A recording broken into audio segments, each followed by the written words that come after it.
한마는 이 세상 야속한 님은 정을 두고 몸만 가니 눈물이 나네. 아리랑 아리랑 아라리오 아리랑 고개 고개로 나를 넘겨주오.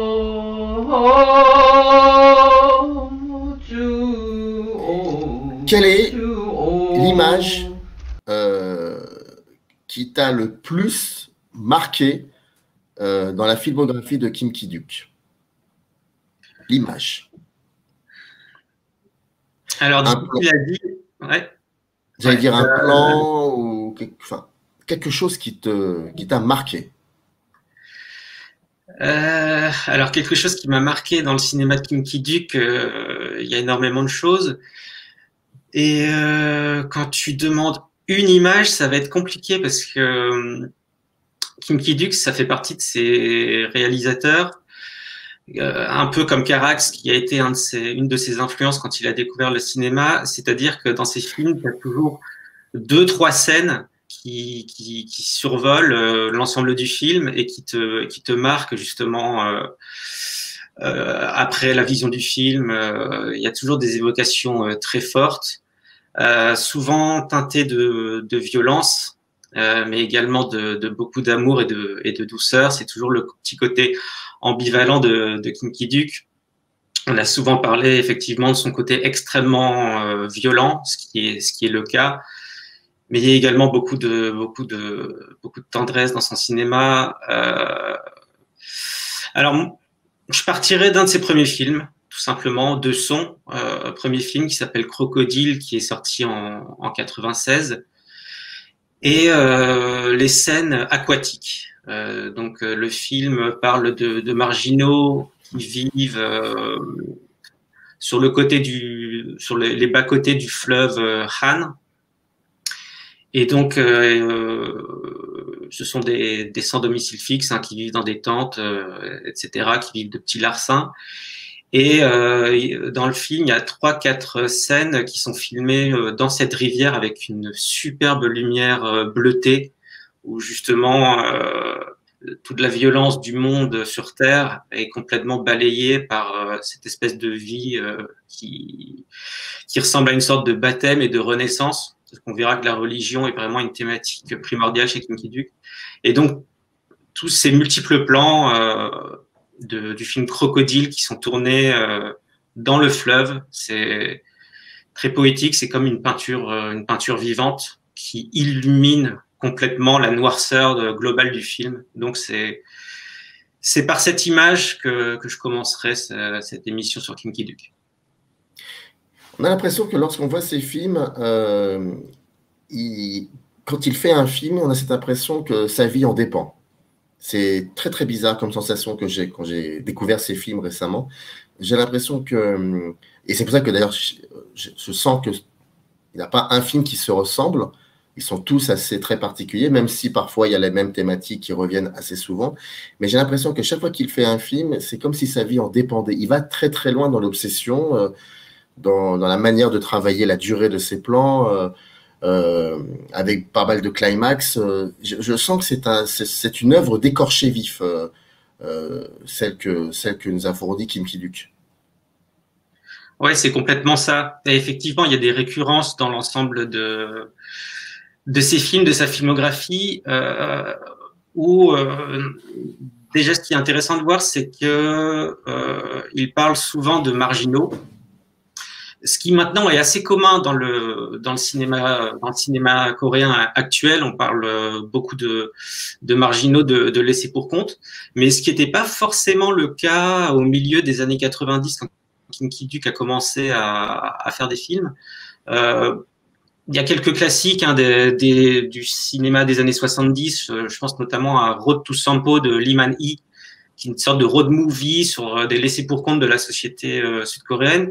Mais en général, traditionnellement, il y avait souvent des sortes d'archétypes de personnages types dans le cinéma coréen, que ce soit la famille bourgeoise, parce qu'il y a souvent eu des drames bourgeois dans le cinéma coréen, soit des étudiants ou des prolétaires, des militaires. Et donc Kim Ki-duk, dès le début, s'est vraiment intéressé aux marges de la société, que ce soit des sans domicile fixe ou des gens qui vivaient de petits larcins, des gens mal dans leur peau, des désaccès, c'est une sorte de désaccès permanent. Et effectivement, il y a un côté où Kim Ki-duk se jette à l'eau. Enfin, l'eau est vraiment, je parlais de l'eau tout à l'heure, mais c'est vraiment un élément qui est essentiel dans ces films.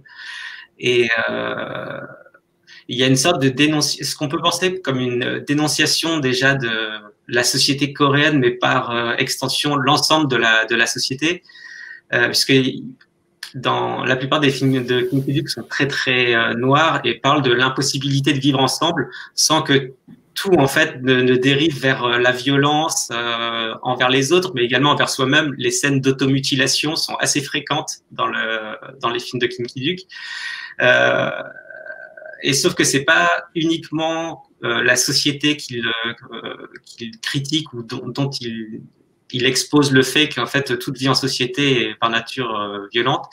C'est en fait toute la nature humaine qui est complètement vue d'un point de vue assez fataliste, où en gros dès qu'il y a deux personnes, il y en a une de trop. Et c'est terrible. Et on voit ça dans un de ses derniers films qui s'appelle Human, Space, Time and Human, qui est une sorte de somme didactique, une sorte d'allégorie du monde où différentes couches de la société sont réunies dans un bateau de guerre. Et donc, il y a l'équipage, il y a un couple amoureux un petit peu poète, il y a des étudiants, il y a un homme politique qui représente le pouvoir, il y a des gangsters et il y a une sorte de vieux sage dont on ne sait trop ce qu'il fait. Et toutes ces personnes sont réunies dans ce microcosme. Et c'est une sorte de synecdoque de l'humanité. Ils se retrouvent tous ensemble et forcément, dès les premières minutes, tout part en autodestruction avec les malfrats qui s'allient avec la personnalité politique, qui commence à corrompre l'ensemble du bateau, à faire une sorte de rationnement, ce qui fait qu'en gros, les riches privilégiés mangent bien et les autres mangent de la merde, etc. Et donc, ça part en vrille avec viol, assassinat, terreur, comme on peut le voir dans l'ensemble de ces films. Et donc, c'est une sorte de film existentialiste. Mais malheureusement, c'est pas vraiment un très bon film, puisque là où dans la plupart de ses précédents films qui parlent un peu tous justement de la même chose, il part d'un fait un petit peu particulier, d'une histoire particulière pour essayer d'élever un petit peu l'aspect philosophique. Là, il essaye de faire vraiment une sorte de cours. C'est très didactique, mais finalement, ça sonne assez creux. C'est ce qui est étonnant, puisqu'il a quand même fait des films extrêmement intéressants auparavant. Et terminé par une sorte de récitation d'étudiants qui a sans doute lu Huis clos de Jean-Paul Sartre juste avant et matinée de rébellion pré-étudiante. C'est vraiment étonnant de sa part qu'il se termine sur ce film-là, d'autant qu'il c'est un film, moi je l'avais interviewé peu de temps avant qu'il réalise ce film. Et pour lui, c'était vraiment un film important et malheureusement, c'est un film qui est assez lourd, mais qui résume bien l'ensemble de sa filmographie.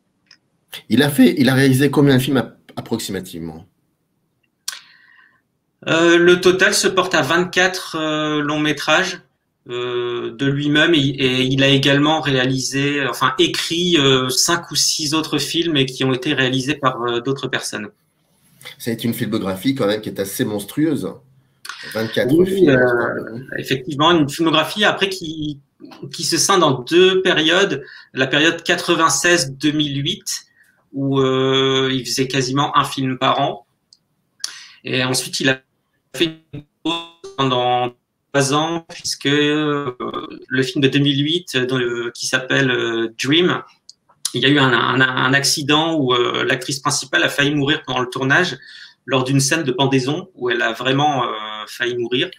Et Kim Ki-duk, ça l'a complètement traumatisé. Il a arrêté le cinéma pendant 3 ans. Il est revenu en 2011 avec une sorte d'autofiction qui s'appelle Arirang et qui avait été primée au Festival de Cannes en 2011. Et ensuite, il a enchaîné par d'autres films. Il a été un tout petit peu moins prolixe dans les années 2010, mais tout de même, il a dû faire 6 ou 7 films, dont Pietà en 2012, qui a été, qui est son plus grand succès en termes de nombre de spectateurs, et qui avait été récompensé à Venise. Comment il élaborait ses scénarios? Parce que quand on voit ces films, la construction narrative de ces films est assez particulière. Et tu évoquais Carax, c'est clair qu'on on a un peu le Carax sud-coréen. Donc c'est pour ça que je te pose la question, comment toi, de ton point de vue, ces scénarios étaient élaborés?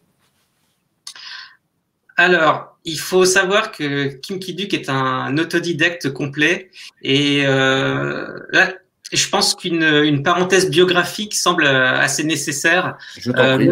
Pas dans la critique à la Sainte-Beuve, où forcément toute l'histoire personnelle peut influencer l'œuvre d'une personne, mais ça me semble tout de même intéressant parce que c'est un cas particulier. Un peu quand même. Ouais, c'est vraiment très particulier. Donc, faut savoir que Kim Ki-duk est né dans une famille assez pauvre. Et il a vécu en province jusqu'à ses 9 ans. C'était un enfant battu par son père. On verra que à chaque fois, il y a vraiment de la violence et des rapports conflictuels dans l'ensemble de ses films. Donc, je pense que ça a joué. Et il a commencé à travailler à l'usine dès l'âge de 15 ans, parce qu'il a arrêté sa scolarité. Et donc, il a commencé à bosser à l'usine de 15 à 21 ans. Ensuite, à 21 ans, il est parti à l'armée. Je précise qu'il est né en 1960. Donc, c'est-à-dire qu'il a vécu dans la Corée, qui a aussi évolué vers une dictature politique et une dictature militaire, notamment, avoir 15-20 ans au milieu des années 70, début des années 80 en Corée du Sud, c'était pas évident. Et donc ensuite, il a fait son service militaire. Il était dans la marine pendant 5 ans. À la suite de quoi, il a donc quitté la marine et il a travaillé pendant encore 5 ans dans une institution évangéliste où il travaillait, il aidait des pauvres, des nécessiteux au sein de cette église évangéliste. Puisqu'il faut savoir que Kim Ki-duk, et on le voit dans plusieurs films de sa filmographie, très inspiré par la religion, mais pas seulement tout ce qui est bouddhisme et néo-confucianisme, comme c'est en vogue dans l'Asie, mais également tout ce qui est chrétienté. Il y a quand même un de ses films qui s'appelle Pietà, on en parlait, un autre de ses films s'appelle Amen, et un autre s'appelle La Samaritaine. Donc on voit que toute la symbolique religieuse est présente dans sa filmographie. Et donc il a travaillé pendant 5 ans dans cette institution évangéliste. Et à l'âge de 30 ans, donc c'est quand même, il a décidé de tout quitter pour partir à Paris et vivre de sa peinture. Donc il était artiste dans les rues, il a vécu à Paris, il a vécu à Montpellier, il s'est baladé un petit peu en Allemagne, etc. Et c'est à l'âge de 30 ans qu'il a commencé à regarder des films.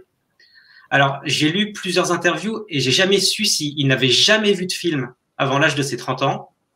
Ce qui me paraît un petit peu étonnant, mais ce qui pourrait être possible, ou disons qu'en tout cas, s'il avait vu des films, c'était vraiment très peu et avec pas du tout l'esprit d'avoir une connaissance, où il s'intéressait pas du tout au cinéma. Et il a découvert le cinéma dans les années 90 et justement, il avait été marqué par 2 films qu'il avait vus à cette période-là. C'est Les Amants du Pont-Neuf de Léo Scarax et Le Silence des agneaux de je ne sais plus qui. Mais bon, le film, Jonathan Demme. Ouais, absolument. Et ensuite, il a découvert Kusturica, Shohei Imamura, plusieurs classiques, mais avant l'âge de ses 30 ans, il ne s'est pas du tout intéressé au cinéma. Et donc là, on est au début des années 90. c'est-à-dire le début du renouveau du cinéma sud-coréen. Parce qu'il est arrivé, tout autodidacte qu'il est, il est arrivé au moment idéal pour se lancer dans le cinéma. Puisque à cette période, c'est-à-dire au début des années 90, la Corée est en voie de modernisation et de démocratisation, donc la dictature militaire s'est terminée. Il y a une sorte de renouveau économique, etc., et artistique. Et la Corée du Sud estime que justement, il faut développer son soft power, donc en opposition au hard power, qui est par exemple les téléphones portables ou les voitures ou autres. Là, ils disent tout le domaine culturel, il faut qu'on le dynamise, puisque voilà, ça va faire bien connaître la Corée, ça peut nous être bénéfique. D'autant que le cinéma sud-coréen était un petit peu en berne depuis la fin des années 70. Donc, ils décident de s'inspirer un petit peu du modèle français du CNC, c'est-à-dire qu'ils vont dynamiser la production coréenne avec notamment un pourcentage des billets d'entrée du cinéma qui sera reversé au CNC local qui s'appelle le KOFIK et qui pourra justement financer le cinéma sud-coréen et le développer. En 96, il crée notamment le Festival de Busan, qui est maintenant le plus grand festival de cinéma en Asie. Et c'est pas comme, il est un petit peu, il a sa singularité ce festival puisqu'il y a toute une catégorie qui s'appelle New Currents, qui est fait pour montrer les premiers films des réalisateurs sud-coréens, pour qu'ensuite ils soient vraiment qu'ils fassent connaître les nouveaux talents coréens et pour qu'ils soient ensuite distribués dans les autres festivals internationaux. Et donc, en 93, Kim Ki-duk, lui, il quitte la France, il revient en Corée du Sud et il participe à des concours d'écriture de scénarios de films et il gagne plusieurs concours. Et tout en étant autodidacte, il n'est jamais allé dans une école de cinéma. Il a son contrat pour signer son premier film, qui sera donc Crocodile, et qui sera diffusé à la première édition du Festival de Busan. Et donc sa carrière est lancée alors qu'il est complètement autodidacte. Et ce qui est assez étonnant, c'est que à cette première édition du Festival de Busan en 96 est aussi diffusé le premier film de Hong Sang-soo, qui a à peu près le même âge que Kim Ki-duk, et qui va connaître un certain succès, le film de Hong Sang-soo, et qui sera un auteur qui est assez aimé des critiques coréens, ce qui ne sera pas le cas de Kim Ki-duk, qui lui sera détesté par la plupart des critiques coréens. Et il y a même un moment où il arrêtait de donner des interviews puisqu'il en avait marre de se faire défoncer par la critique. Mais ce qui est assez étonnant, c'est qu'il y a une sorte de parallèle entre Hong Sang-soo et Kim Ki-duk, c'est que ça fait partie de ces cinéastes qui sont très connus on va dire dans l'Occident, qui sont primés dans les festivals de renom, mais qui chez eux mais qui par ailleurs même en Europe font très peu d'entrées. Hong Sang-soo, c'est à peu près 20 000 entrées en France, mais c'est pas plus en Corée, c'est entre 20 000 et 60 000 selon les films. Et Kim Ki-duk, c'est pareil, ses films sont vraiment très peu vus. Enfin, il fait entre 5 000 et 30 000 entrées. Pour Pieta, qui avait eu le Lion d'Or à Venise, il avait fait 600 000 entrées en un mois, mais c'était vraiment exceptionnel pour lui. Donc, il fait partie de ces cinéastes qui font partie des cinéastes les plus cités en Occident, mais qui sont très peu vus chez eux.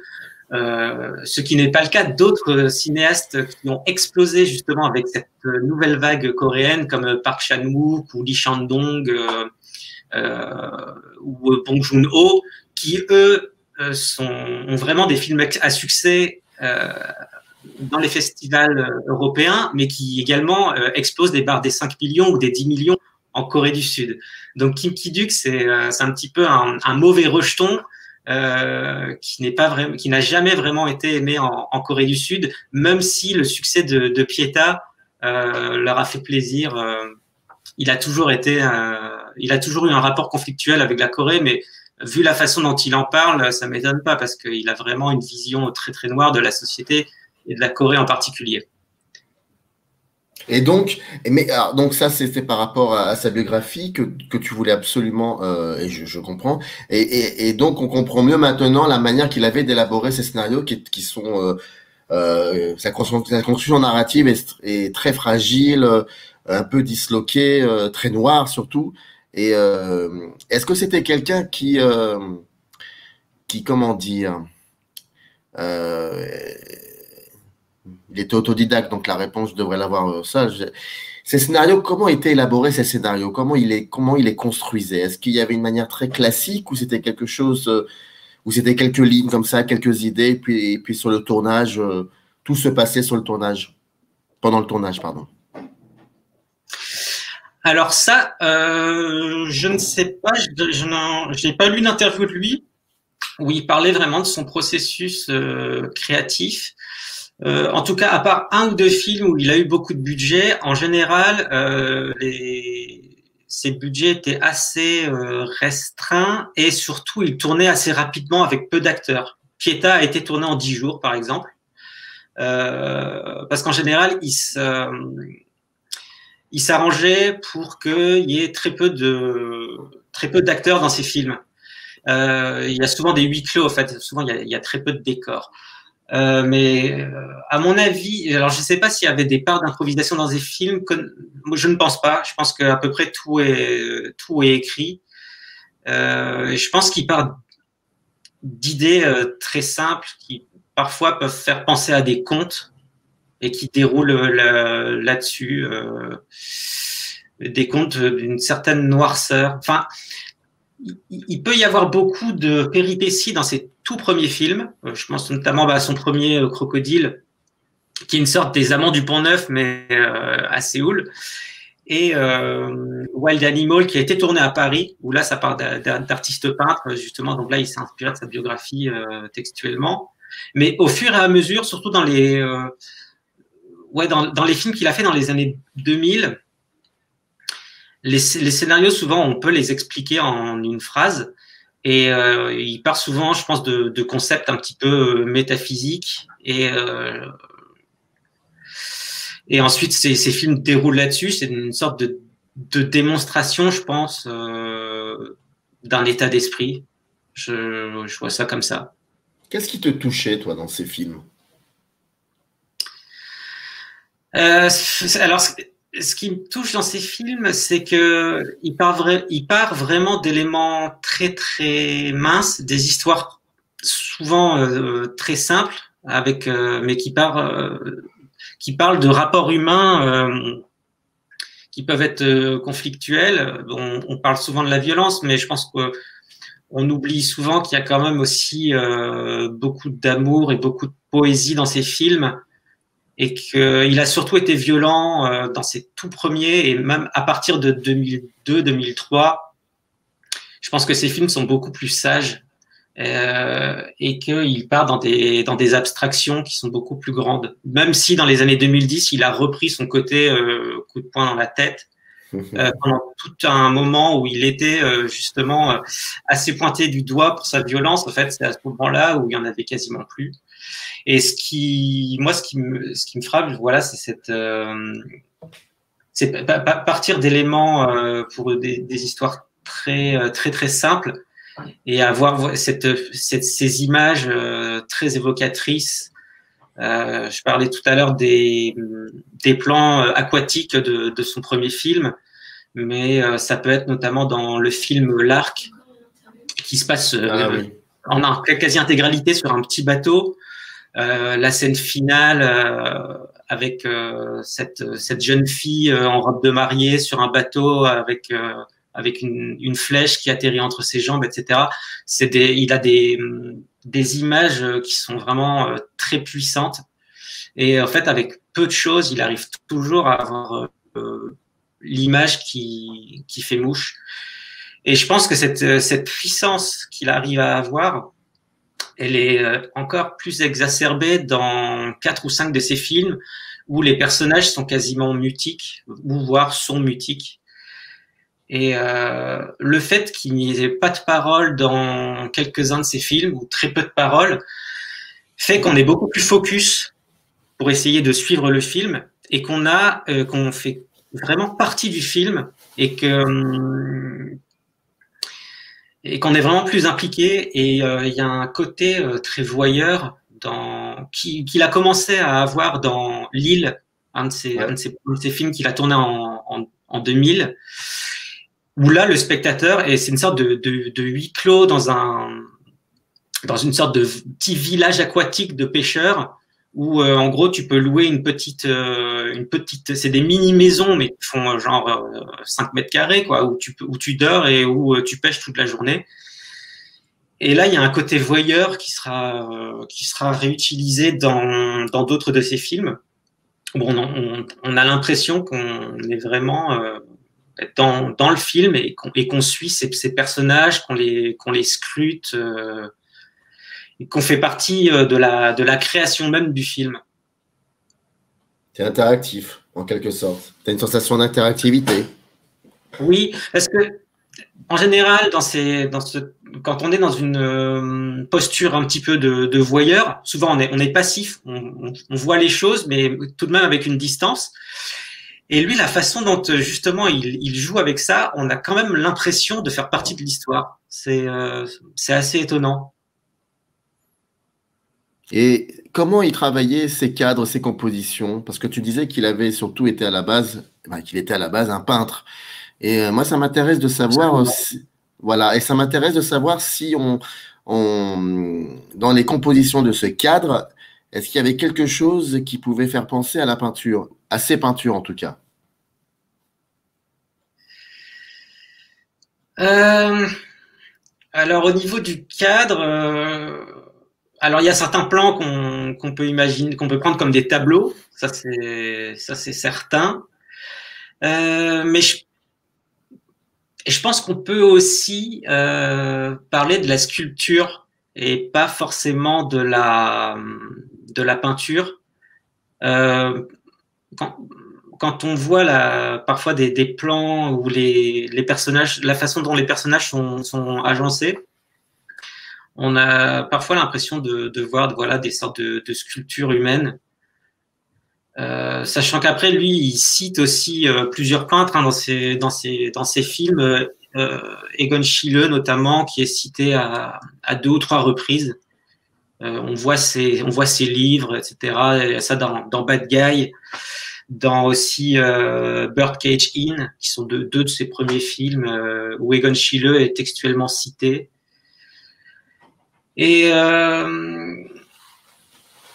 je pense que, alors, il y a une scène qui est vraiment intéressante dans son deuxième film, dans Wild Animals, qui s'inspire de sa vie d'artiste dans les rues parisiennes et qui met en mouvement 3 Coréens qui sont à Paris. Et dans une des premières scènes du film, il y a un artiste qui va dans un atelier où sont d'autres Coréens, mais avec qui il est en froid parce que bon, le type c'est un connard fini, comme des héros abjects, comme on peut les appeler, donc des gens pas très sympathiques. Et en gros, il y a un de ses amis qui est en train du moins de ses camarades, qui est en train de peindre une toile. Et en gros, il le frappe, ce qui fait que le type saigne du nez. Et en gros, il prend un pinceau, il met son pinceau dans le sang et il commence à peindre le tableau avec le sang des personnes. Et je crois que c'est vraiment une image qui est emblématique de tout le cinéma de Kim Ki-duk, c'est qu'il se sert de justement toute cette violence humaine, mais pour la peindre. Et je pense que c'est ça le côté peintre qu'on peut mettre en avant chez Kim Ki-duk.